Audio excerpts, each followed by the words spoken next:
VB Days உடைய wooden cutting board launch பண்ணியிருந்தோம். This is the finish, the original one. இந்த சைஸில் வந்து இந்த 12 இன்ச் டயாமீட்டரில் வர்றதுக்கு single wood is a very difficult thing.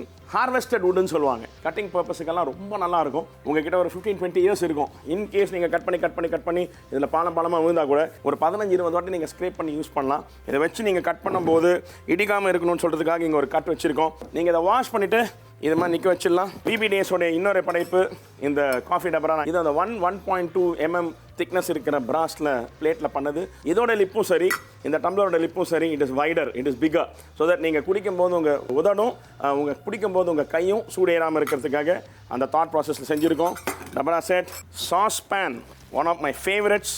Multiple purpose. நடுவில் வந்து ஒரு லேயர் ஆஃப் அலுமினியம், திருப்பியும் வெளியில் உள் பக்கம் ஸ்டீல். ஸோ அந்த ஹீட் ரீட்டைன் பண்ணுறதுக்காக நடுவில் ஒரு ஷீட் ஆஃப் அலுமினியம் வச்சுருப்பாங்க. அதே மாதிரி சிலிகான் ஹேண்டில்ஸ். உங்களுக்கு வீட்டில் வந்து எந்த ரேஞ்சில் வச்சாலும், மீடியம் ரேஞ்சில் வச்சாலும் சரி, ஸ்மால் ரேஞ்சில் வச்சாலும் இதோட ஸ்டர்டினஸ் இது சயின்டிஃபிக்கலி எர்கானமிக்கலி டிசைன். 2 சைஸில் உங்களுக்கு we have done it. ஒன்று சின்னது, ஒன்று பெருசு, 2 இன்ச் வித்தியாசத்தில் பண்ணியிருக்கோம். நம்ம வந்து நெக்ஸ்ட் ஜென்ரேஷனுக்கு கொடுத்து போகிற மாதிரி தான் இருக்கும். So saucepan, dabara set, cutting board இப்போ ரிலீஸ் பண்ணியிருக்கோம். கிச்சன் எக்யூப்மெண்ட்ஸ் உங்களுக்காக. வீட்டில் நான் சந்தோஷப்படுற மாதிரி நீங்களும் சந்தோஷப்படணும். வாங்குங்க, சமையுங்க, ஜமாயுங்க.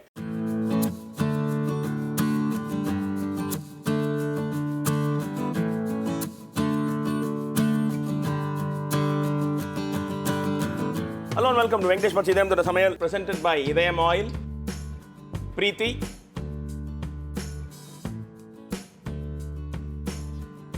and Paris Sugar. Paris outside, Nambika inside. Mangalorean delicacy உங்களுக்கு கற்றுக் கொடுக்க போகிறேன். எங்கள் கோயிலெல்லாம் வந்து சாப்பாடுக்கு வந்து 2 டைப் ஆஃப் சாம்பார் பண்ணுவாங்க. ஒன்று வந்து வெறும் பருப்பு வச்சு சாம்பார், இன்னொன்று வந்து அரைச்சி வச்ச மசாலா, தேங்காய் வச்சு அரைச்ச மசாலா வச்சு ஒரு சாம்பார் பண்ணுவாங்க. மசாலா இல்லாத சாம்பார் வந்து ஃபஸ்ட்டு வரும். ஏன்னா அந்த பருப்பு வந்து ஜாஸ்தி. ஃபஸ்ட்டு வந்து தால், அந்த ப்ரோட்டீன் சேரணும் அப்படின்றதுக்காக ஃபஸ்ட்டு அந்த பருப்பு சாம்பார் கொடுப்பாங்க. அதுக்கப்புறமா தான் அந்த தேங்காய் மசாலா சாம்பார் கொடுப்பாங்க. இந்த தேங்காய் போட்ட மசாலா சாம்பார் வந்து கொஞ்சம் காரமாக, கொஞ்சம் தனியோட ஃப்ளேவராக நல்லாயிருக்கும், ருச்சியாக இருக்கும். ஆனால் அதை சாப்பிட்டுட்டோன்னா அதுக்கப்புறமா இந்த பருப்பு ப்ரோட்டீன் உள்ளே போவதில்லை. அதனால் என்ன பண்ணுவாங்க, முதல்ல இந்த பருப்பு சாம்பார் தான் கொடுப்பாங்க. இதை வந்து மேங்களூரில் உடுப்பி சைடில் ஒரு ரவுண்டு பால் மாதிரி இருக்கிற கத்திரிக்காய், வெரி ஃபியூ வெஜிடபிள்ஸ், வெண்டைக்காய், கத்திரிக்காய், இந்த சின்ன இந்த வெள்ளை பூசணிக்காய் இருக்கு இல்லைங்களா, அது அந்த மாதிரி வெரி செலக்டட் வெஜிடபிள்ஸில் மட்டும்தான் இந்த சாம்பார் பண்ணுவாங்க. அதில் ரொம்ப பர்டிகுலராக இந்த சிகப்பு கீரை வச்சு ஒன்று பண்ணுவாங்க. இந்த சிகப்பு கீரை வந்து கீரை வகைகளில் இந்த கீரை வந்து உடம்புக்கு அவ்வளோ நல்லது. ஸோ நிறைய கீரை வகை, ஒரு கிட்டத்தட்ட ஒரு 100 டைப்ஸ் ஆஃப் எடிபிள் கிரீன்ஸ் இருக்குங்க. அதில் சில கீரைங்க வந்து ரொம்ப உடம்புக்கு நல்லது. இந்த பர்டிகுலர் கீரை, அதே மாதிரி அகத்திக்கீரை நிறைய சாப்பிடக்கூடாது, குறைச்சலாம் எடுத்துக்கணும். பொன்னாங்கண்ணி கீரை, இதெல்லாம் வந்து கீரைங்களில் ரொம்ப நல்ல கீரை. அரைக்கீரை, சிறுக்கீரைலாம் வந்து ரொம்ப காமனாக கிடைக்கும். பட் இந்த கீரைங்கள்லாம் வந்து ரொம்ப நல்லது உடம்புக்கு. ஸோ இந்த சிகப்பு கீரை வச்சு ஒரு சாம்பார் பண்ணுவாங்க. அதுக்கு பேர் வந்து ஹுளி, HULI. ஹர சொப்பு, ஹரன்னா கீரை, கிரீன்ஸ். ஸோ ஹர சொப்புனா இந்த சிகப்பு கீரையில் பண்ணுற ஒரு ஹுளினா சாம்பார். ஸோ இது வந்து இதுக்காக செப்பரேட்டாக ஒரு பவுடர் பண்ண போகிறோம். ரொம்ப சுலபம். இதில் ரோஸ்ட் பண்ணுறதுக்கு எதுவுமே இல்லை. டைரெக்டாக சில இன்க்ரீடியன்ஸை போட்டு மிக்சியில் போட்டு ஒரு பவுடர் பண்ண போகிறோம். அதுக்கப்புறமா ஒரு ரெகுலர் சாம்பார் பண்ணுற மாதிரி பண்ண போகிறோம். ஸோ முதல்ல இந்த டிஷ்ஷுக்கு தேவையான பவுடர் ரெடி பண்ணுறது எப்படின்னு சொல்கிறேன்.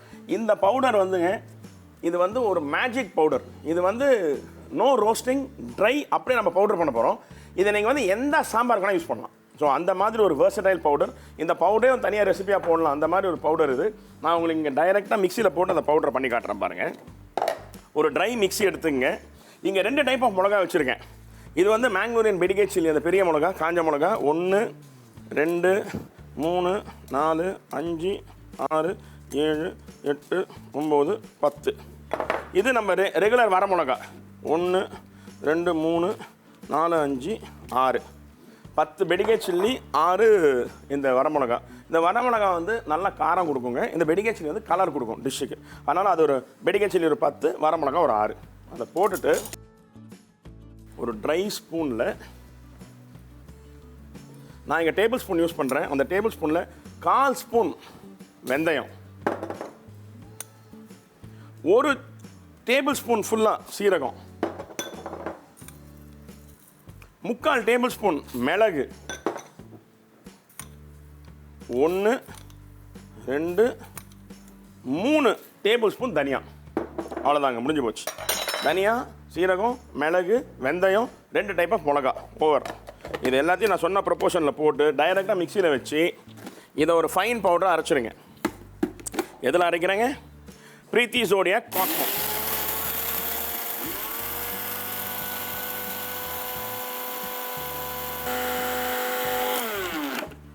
ஓகே, இதை ஒரு ஃபைன் பவுடராக அரைச்சிட்டோங்க. இதை பாருங்கள்.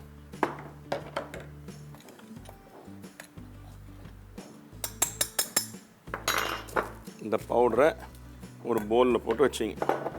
இது நம்ம சாம்பார் பவுடர். ரொம்ப ரொம்ப ஈஸியாக 2 நிமிஷத்தில் பண்ணக்கூடிய ஒரு சாம்பார் பொடினா இந்த சாம்பார் பொடி. இதை நீங்கள் செஞ்சு வச்சு டப்பாவில் போட்டு வச்சிட்டிங்கன்னா 1 மாதம் ஆனாலும், ஏர்டைட் கண்டெய்னரில் போட்டு வச்சிங்கன்னா 1 மாதம் ஆனாலும் ஒன்றாகாது. எந்த சாம்பாருக்கு வேணாலும் இதை யூஸ் பண்ணலாங்க. அந்த மாதிரி ஒரு வெர்சடைல் சாம்பார் பொடி. ஓகே, இது இங்கே ரெடியாக இருக்குது. இது இங்கே இருக்கட்டும். இப்போது நம்மளால் அடுப்பில் வச்சு அடுப்பை பற்ற வச்சுட்டு நம்ம கடாயை இதில் வச்சுட்டு ஒரு 2 டேபிள் ஸ்பூன் மந்த்ரா கடலெண்ணெய். நான் இங்கே மந்த்ரா கடலெண்ணெய் யூஸ் பண்ணுறேன். நீங்கள் எந்த கடலை வேணால் யூஸ் பண்ணலாம். கடலெண்ணெய் மொத்தத்தில். ஓகே, ஆயில் சூடானோடனே ஒரு 2 காஞ்ச மிளகா இது மாதிரி கிள்ளி போட்டு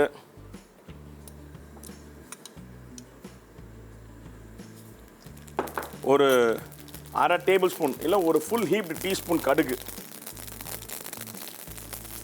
அந்த கடுகு பொரிஞ்சோடனே ஒரு 4 பச்சை மிளகா ஸ்லிட் பண்ணது 2ஆக வெட்டினது. அது கூட என்னுடைய இன்க்ரீடியன்ட் அப்சஷன் கார்லிக். யாரோ ஒருத்தர் வீடியோவில் போட்டிருந்தேன், ஆடச்சே அப்படின்னு போட்டு எல்லாத்துலேயும் பூண்டு அப்படின்னு ஒரு கமெண்ட் வந்தது. அவ்வளோலாம் கஷ்டப்படாதீங்க, போடாதீங்க, அவ்வளோதான்.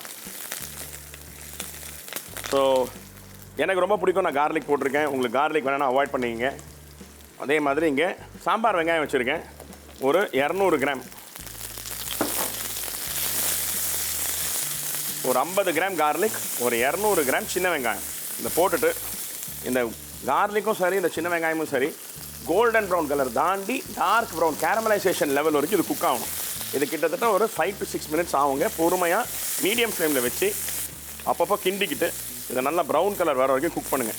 இந்த ப்ரௌன் கலர் வந்து அந்த கேரமலைசேஷன் லெவல் வரைக்கும் குக் ஆகிறதுக்கு காரணம் அந்த ஆனியன் நீங்கள் பைட்டின் பண்ணும்போது அந்த மைல்ட் ஸ்வீட்னஸ், அந்த கார்லிக்கி ஃப்ளேவர் வந்து உங்களுக்கு கண்டிப்பாக கிடைக்கணும். அப்போ தான் இந்த இந்த சாம்பார் நல்லாயிருக்கும். இது கூட வந்து ரைஸுக்காகட்டும், தோசைக்காகட்டும், இட்லிக்காகட்டும், சப்பாத்திக்கு இட் வில் பி சூப்பர். இது வந்து though we call it sambar. இது வந்து கொஞ்சம் திக்காக இருக்கும். அந்த குழம்பு மாதிரியோ சாம்பார் மாதிரியோ இல்லாமல் கொஞ்சம் திக்காக இருக்கும், குருமா மாதிரி இருக்கும். So it will be very good. நீங்கள் பிசைஞ்சு சாப்பிட்றதுக்கும் சரி, தோசை கூட தொட்டு சாப்பிட்றதுக்கு ரொம்ப நல்லாயிருக்கும். அண்ட் உடம்புக்கு அவ்வளோ நல்லது. சின்ன வெங்காயம், பூண்டு, இந்த கீரை, தால் ப்ரோட்டீன். எஸ்பெஷலி நான்-வெஜிடேரியன் சாப்பிடாதவங்களுக்கு the only source of protein is from lentils. So தால் டெய்லி சேர்த்துக்கணும். லேடிஸ்க்கெல்லாம் வந்து ஹேர் ஃபால் நிறைய ஆகிறதுக்கு ரீசன் வந்து ப்ரோட்டீன் சக்தி கம்மியாக இருந்தனால தான் உடம்புல. அதை சரி பண்ணுறதுக்காக நான் 15 நாள் நான் டெய்லி இந்த தால் சாப்பிட்டேன், மூக்கு கடலை சாப்பிட்டேன், கொண்டை கடலை சாப்பிட்டேன் அப்படி சொல்கிறாங்க. பட் அது வந்து அவ்வளோ சீக்கிரம் சரியாகாது. It should be taken for years together. அதை ரெக்டிஃபை பண்ணுறதுக்கு நீங்கள் சாப்பிட்ட உடம்புல சக்தி வரணும்னா 1 வருஷம் ஆகும்னா, அதுக்கு டிஃபிஷியன்சி ஆன பிறகு திருப்பி அதை ஏற்றதுக்கு 3 வருஷம் சாப்பிட்ணும். ஸோ அந்த மாதிரி you will have to take it constantly. So தால் வந்து தயவு செஞ்சு அவாய்ட் பண்ணாதீங்க. At least 50 grams of any one தால். அது தூர் தாலாக இருக்கலாம், மூங் தாலாக இருக்கலாம், மசூர் தாலாக இருக்கலாம். ஏதாவது ஒரு ஃபார்மில் லென்டில் சேர்த்துக்குங்க. வெங்காயம் பாருங்கள் அங்கங்கே ப்ரௌன் கலர் ஆயின்னு இருக்குது. இது நல்லா ரோஸ்ட் ஆன பிறகு நம்ம 2 தக்காளி சாப் பண்ணி வச்சுருக்கிற தக்காளி இதில் ஆட் பண்ண போகிறோம்.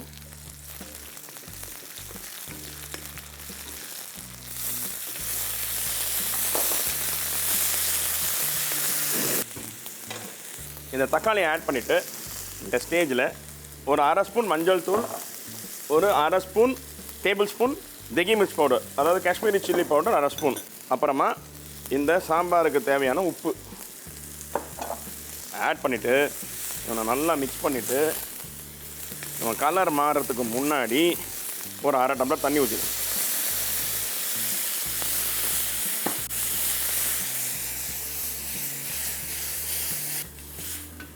இதை போட்டோடனே அந்த தக்காளி நம்ம போட்டிருக்கிற அந்த மிளகாத்தூள் இதோடைய ரா ஸ்மெல்லாம் போய் it will nicely cook and give out a beautiful aroma.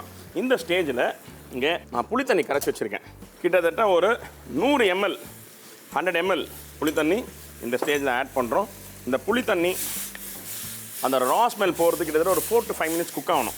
So அந்த குக்கார சமயத்திலே வந்து இந்த டிஷ்ஷுக்கு தேவையான ஸ்வீட்னஸ் கொடுக்கறது இந்த ஜாகரி, வெல்லம் ஒரு 30 கிராம், ஒரு 30 கிராம்ஸ் ஜாகரி. நான் இங்கே பாரிஸ் ஜாகரி யூஸ் பண்ணுறேன். நீங்கள் you can use any jaggery. So அந்த தக்காளி வெங்காயம்லாம் நல்லா குக்கான பிறகு, கார்லிக்கெல்லாம் குக்கான பிறகு நம்ம வந்து புளி தண்ணியும் ஜாகரியும் போட்டிருக்கோம். இதோட ரா ஸ்மெல், இது எல்லா இன்க்ரீடியன்ஸோட ரா ஸ்மெல் போகிறது கண்டிப்பாக ஒரு 5 to 6 minutes இது குக் ஆகணும். இது ஒரு லிட்டு போட்டு ஒரு 5 minutes பாயில் பண்ணலாம். கேஸை ஸ்லோ பண்ணிவிடுங்க. ஸ்லோ பண்ணிவிட்டு ஒரு 5 to 6 minutes இந்த இன்க்ரீடியன்ஸ் எல்லாம் நல்லா குக் ஆகட்டும். இப்போது கிட்டத்தட்ட இந்த மசாலா அந்த தண்ணியெல்லாம் ஊற்றிட்டு கிட்டத்தட்ட ஒரு 5 to 6 minutes பாயில் ஆகிடுச்சு. இதை ஓப்பன் பண்ணி இதை பாருங்கள், பியூட்டிஃபுல்லாக அந்த எல்லா இன்க்ரீடியன்ஸும் ஒன்றா குக் ஆகிருக்கு. இந்த ஸ்டேஜில் இங்கே வந்து ஒரு 4 கட்டு கீரை நான் இங்கே யூஸ் பண்ணுறேங்க. ஏன்னா இது அப்படியே சுருங்கிடும்.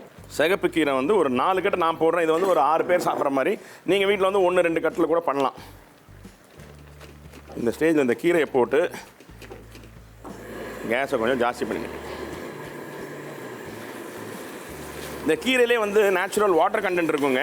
ஸோ கீரை போட்ட உடனே வந்து அப்படியே சுருங்கி போய் அதுலேருந்து இருக்கிற நேச்சுரல் ஜூஸஸ் அதை விட ஆரம்பிக்கும். அந்த தண்ணியிலே வந்து அந்த கீரை வந்து நல்லா குக் ஆகும். கிட்டத்தட்ட ஒரு 5 to 6 minutes இந்த கீரை நல்லா குக் ஆகணுங்க. இந்த கீரையை போட்டு இந்த கீரை நல்லா குக் ஆகிற சமயத்தில் இங்கே நம்ம அரைச்சி வச்சுருக்க அந்த சாம்பார் பவுடர் இருக்குது இல்லைங்களா, இந்த சாம்பார் பவுடரில் 1 டேபிள் ஸ்பூன் ஃபுல் ஹீப்டு, ஒரு பாதி tablespoon, 1.5 tablespoon full இந்த குவான்டிட்டிக்கு இந்த சாம்பார் பொடியை போட்டு இந்த கீரை கூட சேர்த்து குக் பண்ணோம். இதை வந்து இந்த ஸ்டேஜில் ஆட் பண்ணுறதுக்காக யூஸ்வலாக நம்ம சாம்பார் பண்ணும்போது தாலை ஆட் பண்ணிட்டு கடைசியில் இறக்கிறதுக்கு முன்னாடி சாம்பார் பொடியை போட்டு இறக்கும். அந்த சாம்பார் பொடி வந்து ஒன்றா வறுத்ததாக இருக்கும், இல்லை பொரிச்சதாக இருக்கும். இது வந்து ரா இன்க்ரீடியன்ஸ் அப்படியே நம்ம எடுத்து பவுல்லேருந்து எடுத்து போட்டு மிக்சியில் ஒரு பவுடர் பண்ணனால இது குக்கிங் டைம் வந்து கொஞ்சம் ஜாஸ்தியாகும். அந்த ரா ஸ்மெல் போய்ட்டு அது அரோமாவை மாறுறதுக்கு கிட்டத்தட்ட ஒரு 5 நிமிஷம் பாயில் ஆகணும். அந்த பாயில் ஆகிறதுக்காக நம்ம வந்து இந்த தால் ஆட் பண்ணுறதுக்கு முன்னாடியே இந்த கீரை ஆட் பண்ணி ஒரு 2 நிமிஷத்தில் இந்த சாம்பார் பொடியை போட்டுட்டோம். இது அந்த ரா ஸ்மெல் போகிறதுக்கு அந்த புளி வெல்லம் கூட சேர்ந்து இந்த சாம்பார் பொடி வந்து கிட்டத்தட்ட ஒரு 5 நிமிஷம் பாயில் ஆன உடனே அந்த ரா ஸ்மெல் போய்ட்டு ஒரு அரோமாவாக மாறுங்க. அந்த ஸ்டேஜில் நம்ம இங்கே தூர் தால் பாயில் பண்ணி வச்சுருக்கோம். தோரம்பருப்பு 200 கிராம் தோரம்பருப்பு நான் இங்கே வந்து வெறும் குக்கரில் 1 லிட்டர் தண்ணி ஊற்றி பாயில் பண்ணி வச்சுருக்கேன். சாம்பார் பொடி போட்டு நல்லா குக் ஆகிடுச்சு, நல்லா பாயிலிங் பாயிண்ட் வந்துருச்சு. இந்த ஸ்டேஜில் நீங்கள் குக் பண்ணி வச்சுருக்கிற தோரம்பருப்பு இதில் ஆட் பண்ணுறோம். ஆட் பண்ணி ஒரு 200 ml வாட்டர். தாலில் தண்ணி ஜாஸ்தி இருந்ததுன்னா தண்ணி ஆட் பண்ண வேண்டாம். இன்கேஸ் தால் இது மாதிரி திக்காக இருந்ததுன்னா, பருப்பு வந்து திக்காக இருந்ததுன்னா ஒரு 200 ml தண்ணி ஆட் பண்ணி இந்த சாம்பாரை விட கொஞ்சம் திக்கான கன்சிஸ்டன்சிக்கு இதை கொண்டாந்து அட்ஜஸ்ட் பண்ணிவிடுங்க.